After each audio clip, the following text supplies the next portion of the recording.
Auzubillahiminash-shaytanir-rajim. Bismillahir-Rahmanir-Rahim. This will be our video about all those small surahs. Previously, we have completed Surah Al-Fatiha.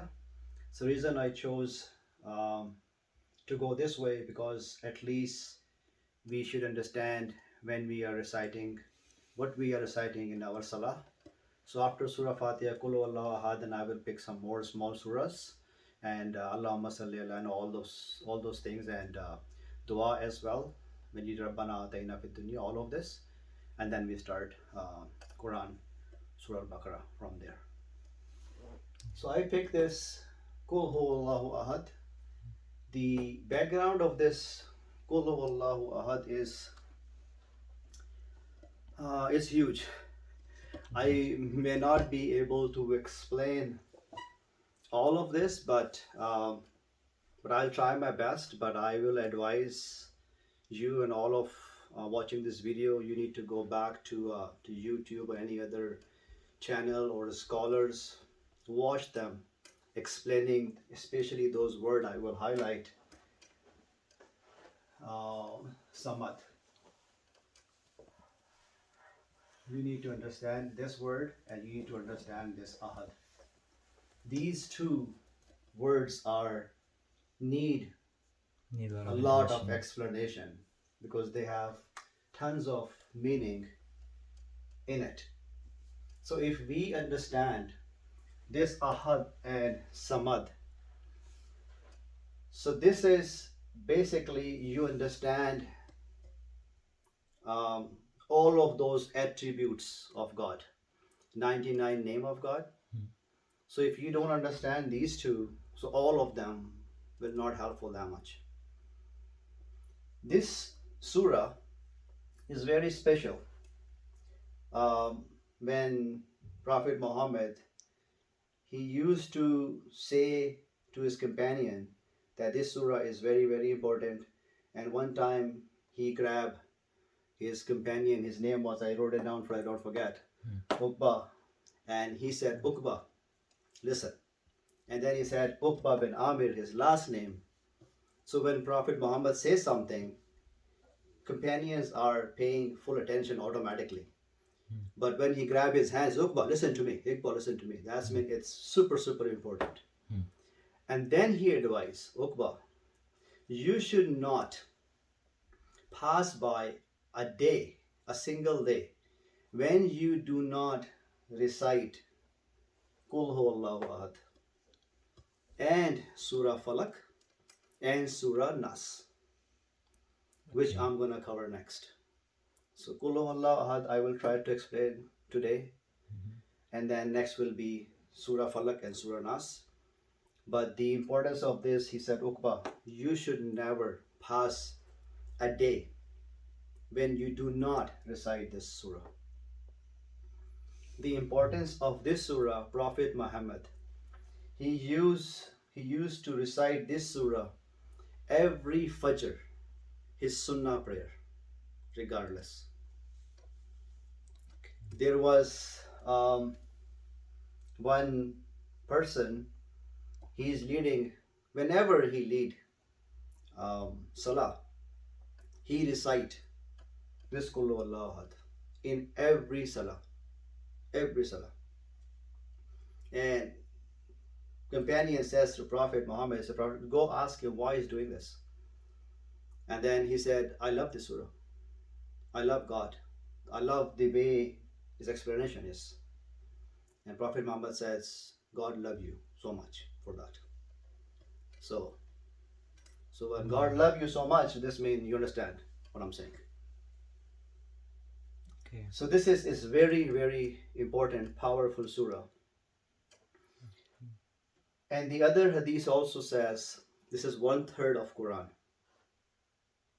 So people misunderstood, I guess. Okay, if I did this 3 times, all Quran is finished. No, it's not. So if we divide Quran in 3 portions or parts, so entire Quran, one is talking about Tawheed of God. Oneness? Oneness of God. Tawheed of God. He is one.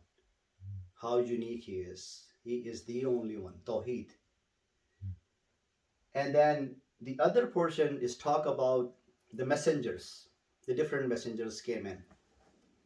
And the third most important topic in the Quran is Day of Judgment. Talking about Day of Judgment. So this question is being asked so many times to Prophet Muhammad, and then he explaining all the time Day of Judgment and all of this. And so this is basically one third, in a sense that this is a unique surah. It describes the Tawheed in the Quran. So if you get this one, all the other Quran talks about Tawheed is all in. This is what I mean. It's a part of this. So it's a summary of So the this Tawheed. is summary of all the Tawheed with the one third portion of the Quran is here. So let's begin, I will say. Okay. Otherwise, we just keep talking and it's not happening. So cool. So we know this word already. Cool. Cool.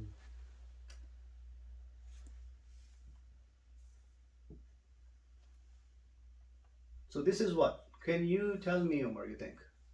This is kind of what? Amar, right? Remember? Ahad. Cool. Command. Come on. Say. Cool. Say. Say. Right? And how we can make command? It's another topic.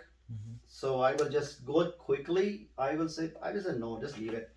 Otherwise, I'll be spending my time to explaining the Amar, the command tense. If you are interested, you can go some other videos.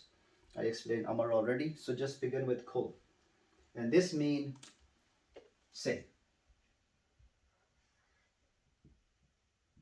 Kul. So this surah came when the kuffars of Makkah, there was Jewish people, there was Buddhists, there was tons of other people worshipping other gods, the idols. The Christians was there too. They are worshipping Jesus, right? Three, like God or Trinity or all of this.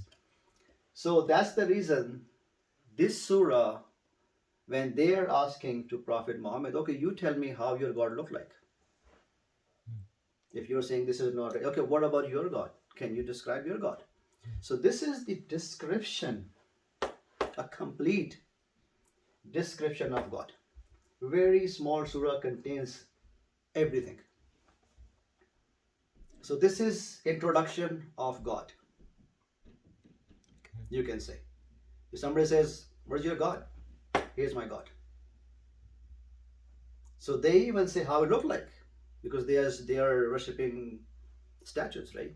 So it negates all of those things. Okay.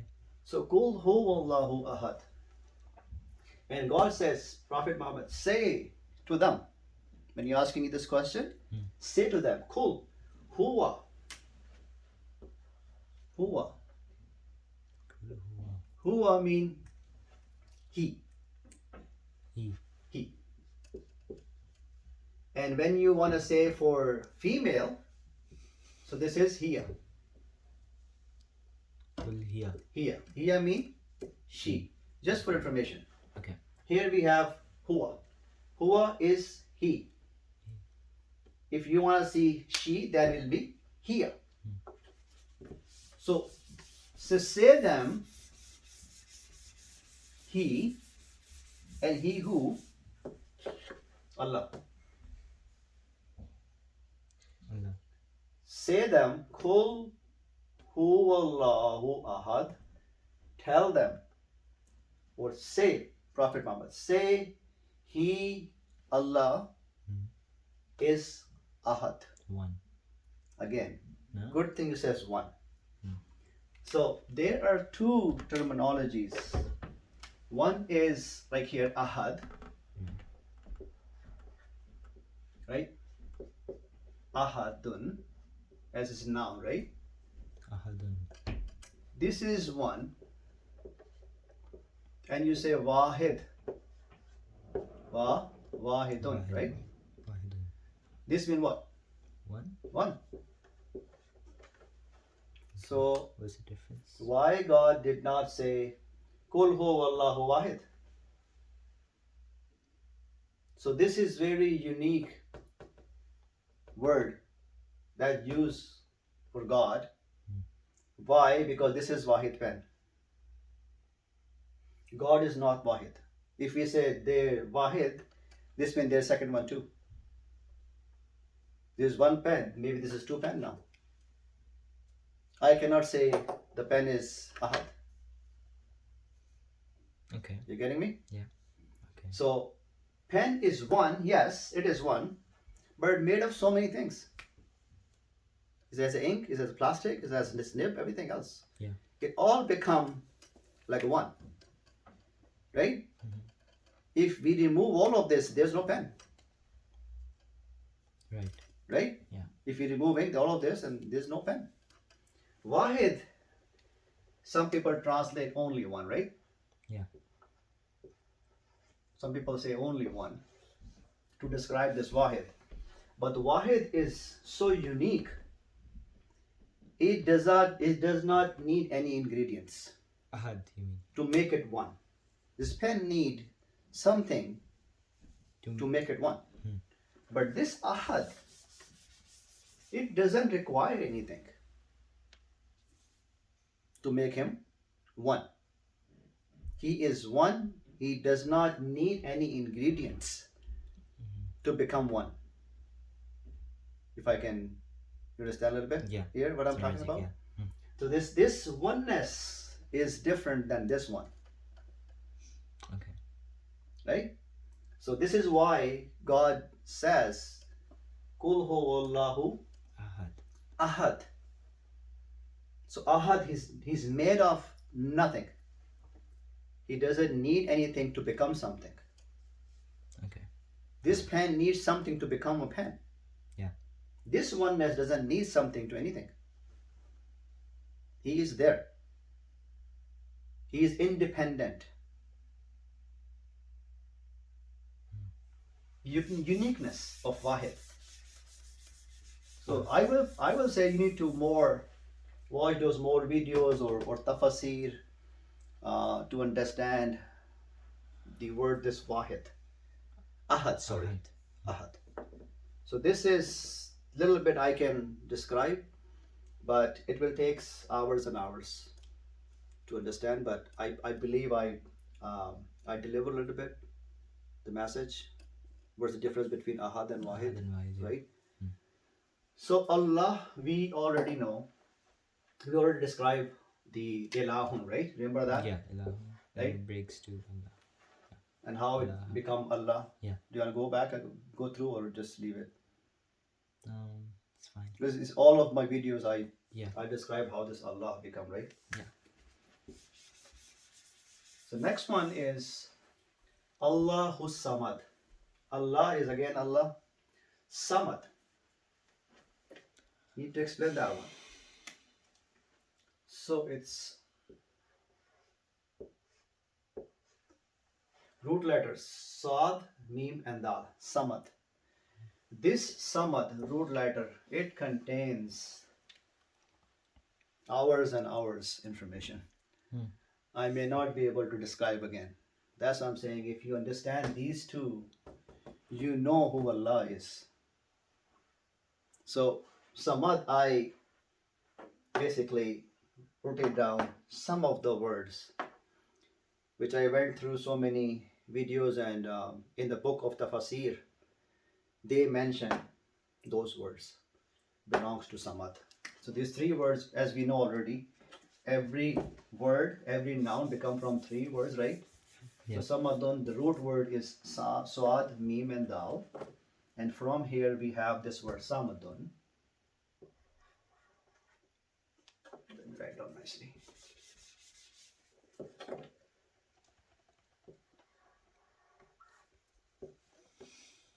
Okay? Yeah.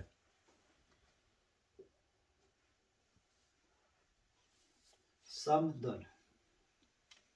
So when you say Al, we know the rule now, right? Yeah. So when you say Al samad. So you gave one dhamma, One dhamma go goes away. away. Yeah. And then you have this word as-samado. When you say al-samado, right? Yeah. When you recite together, and then you have to chop this one down. You do not say al-samado. You say as-samado. As. So you put this shadda, tanween. What do you call it? Shadda. Shadda. I forgot it. Right? Yeah. So you put the shadda. This means you need to pronounce twice this scene. As. As samado. So this as samado. Okay. So Allahus samad. So when you combine this, Allah, Who's right now is as samado. Yeah. When you say Allah here,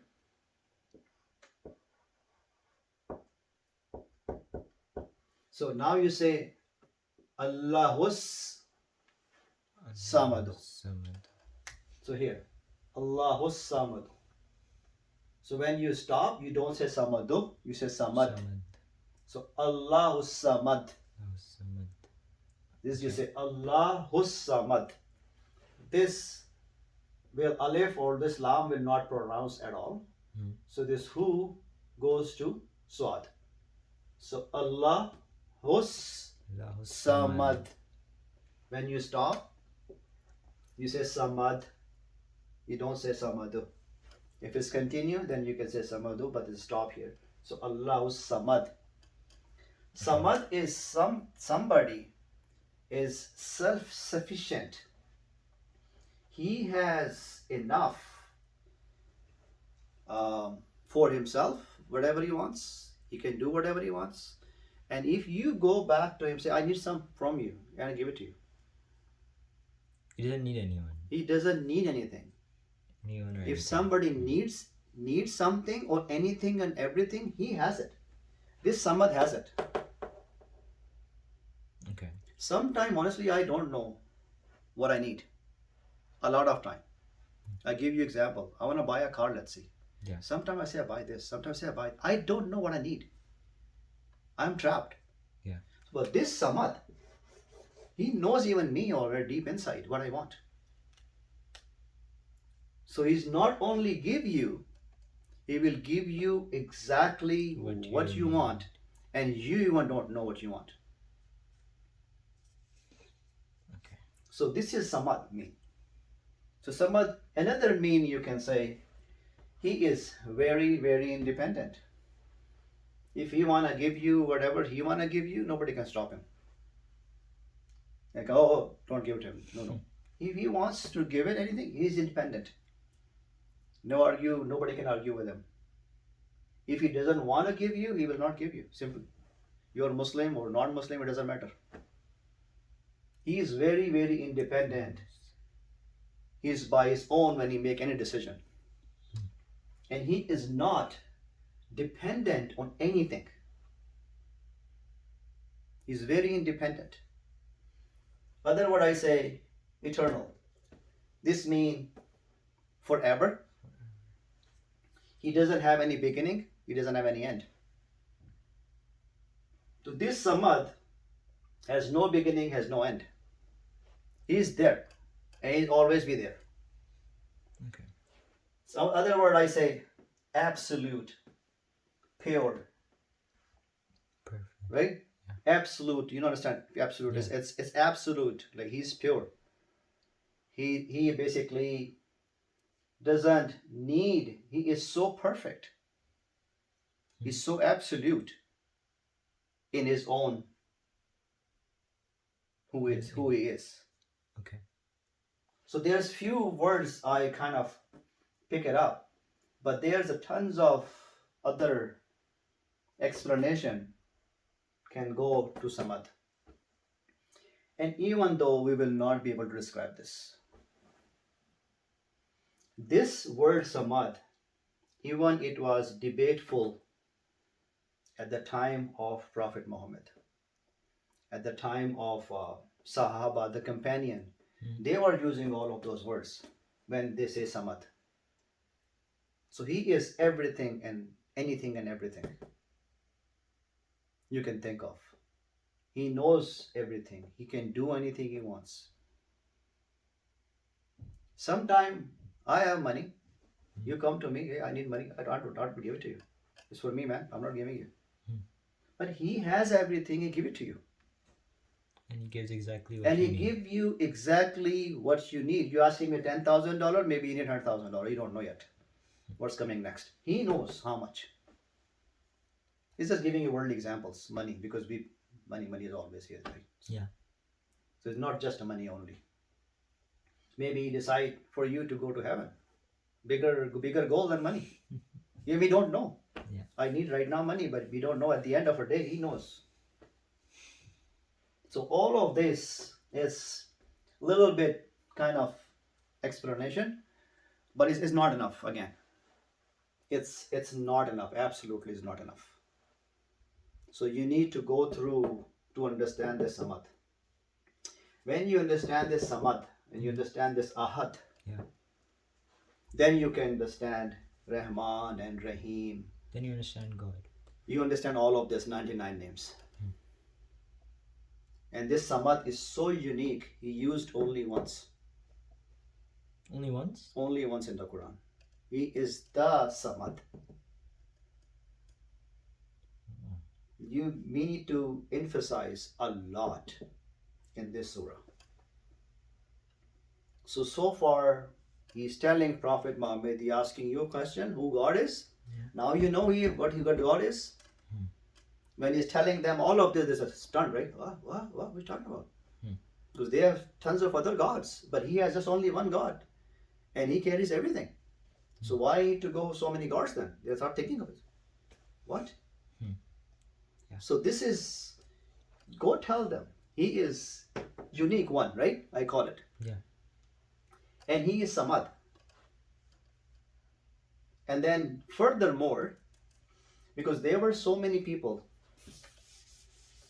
beside the people who worship idols, Christians, like I said, 3 gods, and their gods, their basically thoughts are their God is born from someone. They have mother, they have father, and all of this. Yeah.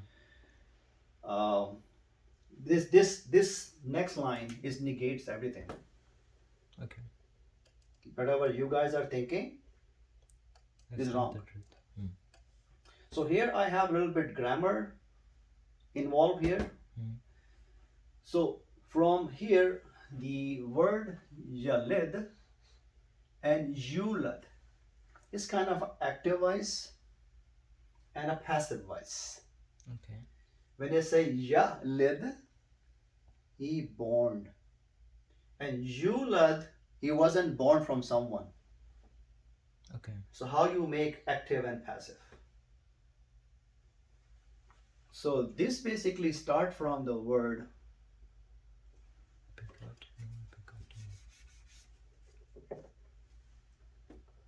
wa, la, and da. This is the basic root word for these two. Walada. Okay. Right, you got it. So walda is from here. Walid is from here. Walda, somebody give you birth. Yeah. Walid is cause of the birth. Yeah. They both are parents. Yeah. They gave us a birth. And our generation just keep going. He said, no, not for God. Not for God. I will go further. Okay. So when you, in the beginning, in few basically my classes, I can't remember which one is it, but I kind of present tense at the start, you will see ya or tha or alif or ya noon. So when you add this, basically this word is lidu. Lidu.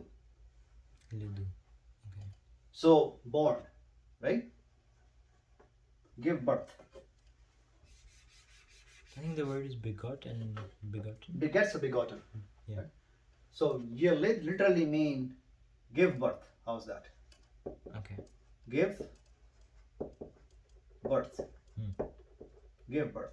All right. And then This is just a give birth. When you want to say he gives birth, Hmm. if you remember Umar back, you put ya at the beginning. Hmm. Here, Yalid, Yulid, Yulid. Yalid. Okay? Hmm. And if I put Alif, I give birth. Hmm. If I put Noon, They. all All us, people. right? Us. Okay. And then Ya, he gives birth. He. Okay. If I put Yalidu, which he gives birth. Now, what does mean? He gives. He gives birth. Hmm. Yalidu is active, active voice, right? Hmm. T-I, active, right? Hmm. So it is active. When it's passive voice, he did not give a birth and never got born from someone. Hmm. So it's passive voice. So passive voice come from, this is the passive voice, Yulid. Yulid. Okay. Yeah, this one. Yeah.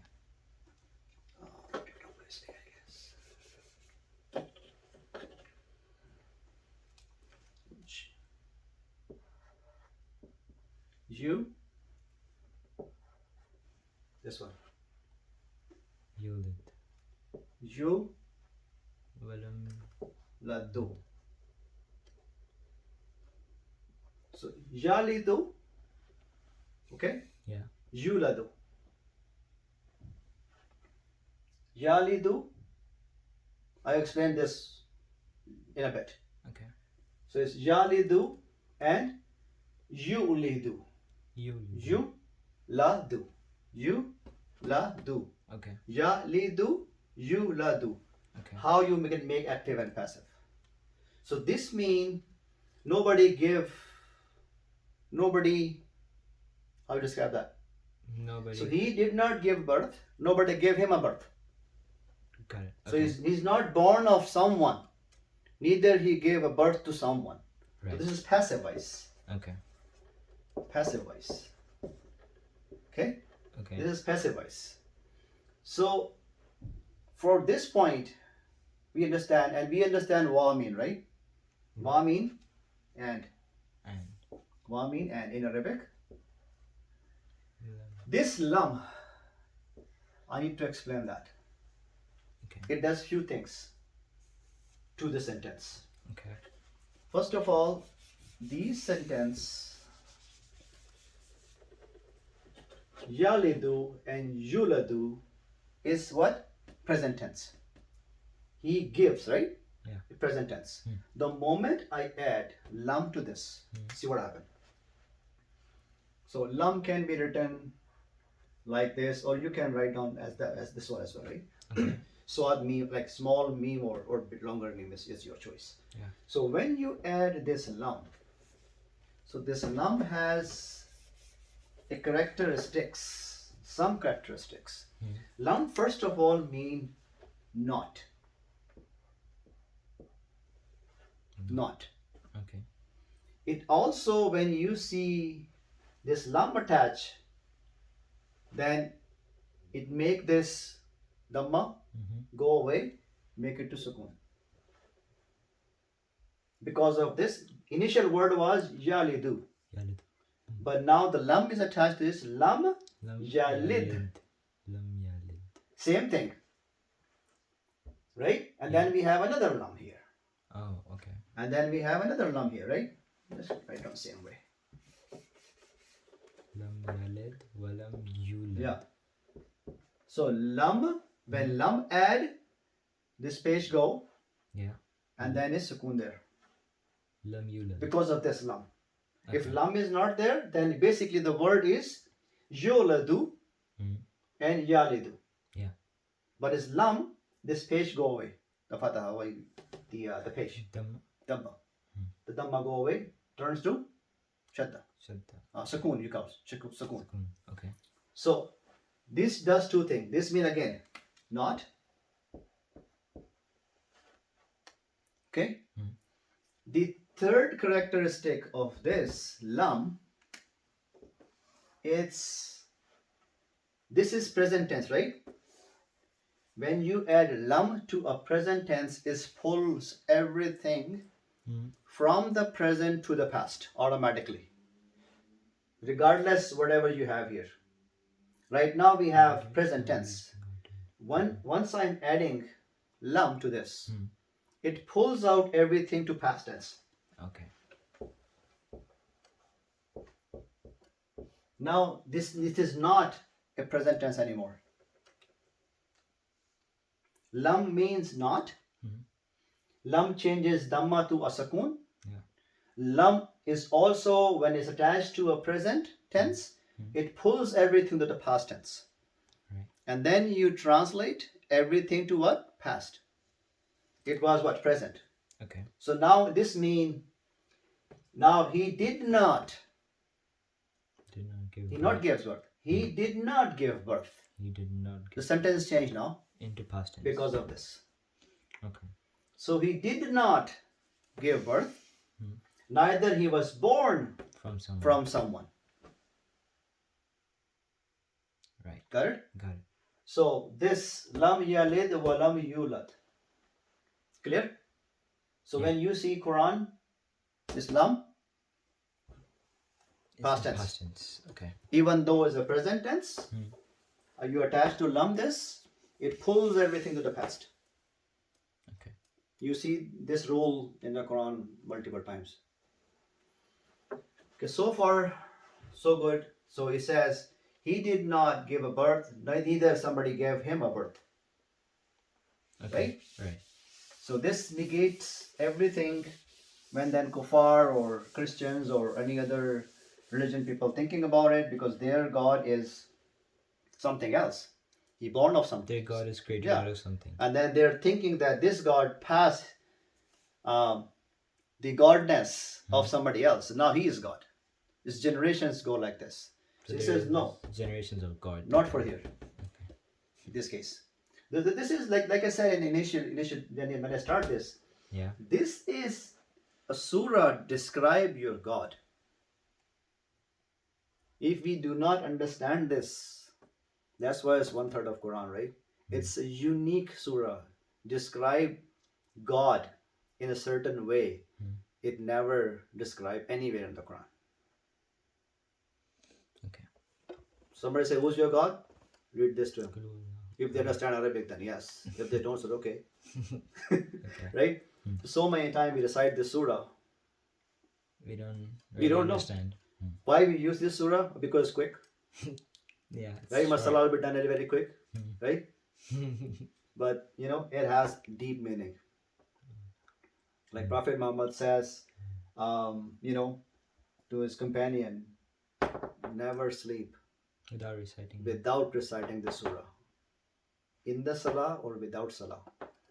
And Prophet Muhammad used to recite this every single time in the Fajr Sunnah prayer. One was Qul Huwallahu Ahad and second one was Surah Kafirun. Okay.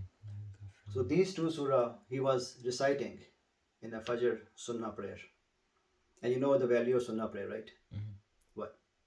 You become the richest person. The Sunnah prayer is if you want to compare a value, put everything in this word, whatever is inside the word, including everything. One side, and those 2 rakat is the other side. That is better than that. Then the whole world. The whole word, And whatever whatever is inside the word. inside the That's word. 2 sunnah value of that. And Prophet Muhammad reciting those surahs there. Okay? Okay.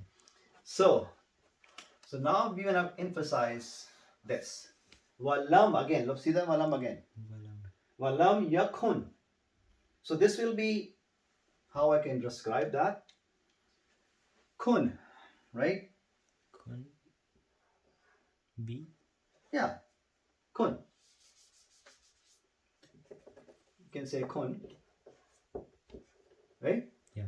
It's mean be, right? Become. Become or happen, right? Yeah, become. And then again, yakun.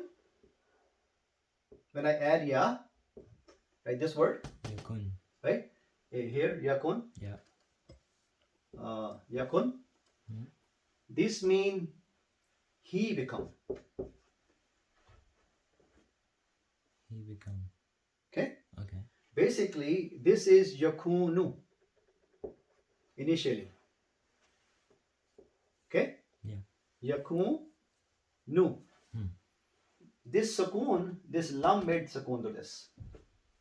When you add lam there, Yeah. wa mean and Yeah. lam mean what? Past. Not. No. So now this is what? Present tense, right?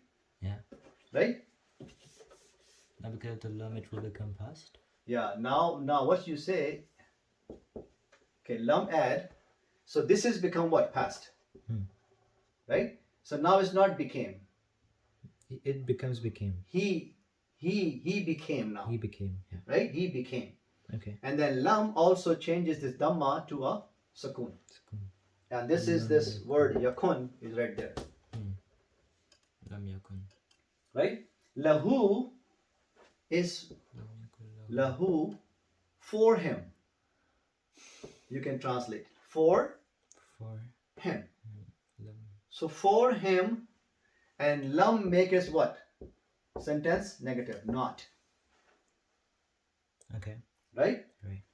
So he walam yakun lahu. So he became not.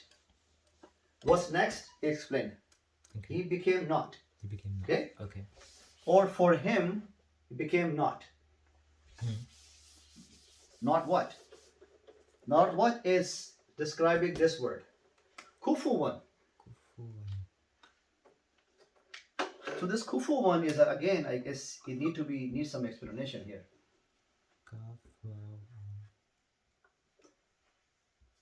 Right? Yeah. Kufu Kufuwan. one.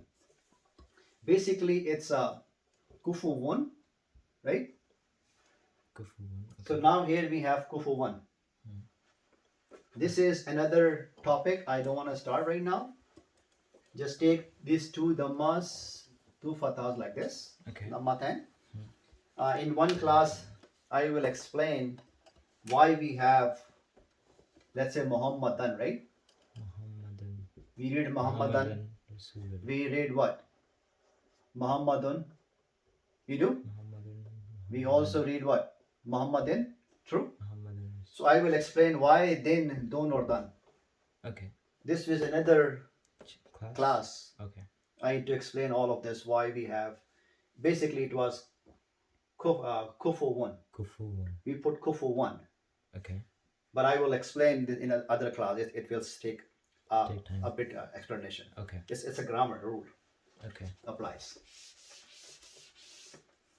But kufu 1 is something Arab people use this for finding, let's say, a life partner. So kufu 1 is comparison. But if I want to marry a lady, I will see, oh, I have this qualification. So she should be at least having a bachelor degree or something. Okay. Or what is my living style is, her living style should be matching with my living style. So we can live together comfortably. Yeah. She understands my language, I understand her language, that kind of stuff. Yeah. Okay. Basically, this means comparison, Okay. Comparison. right? This is kufu 1 literally mean you're comparing two things. Like that. All right. So, kufu 1, ahad.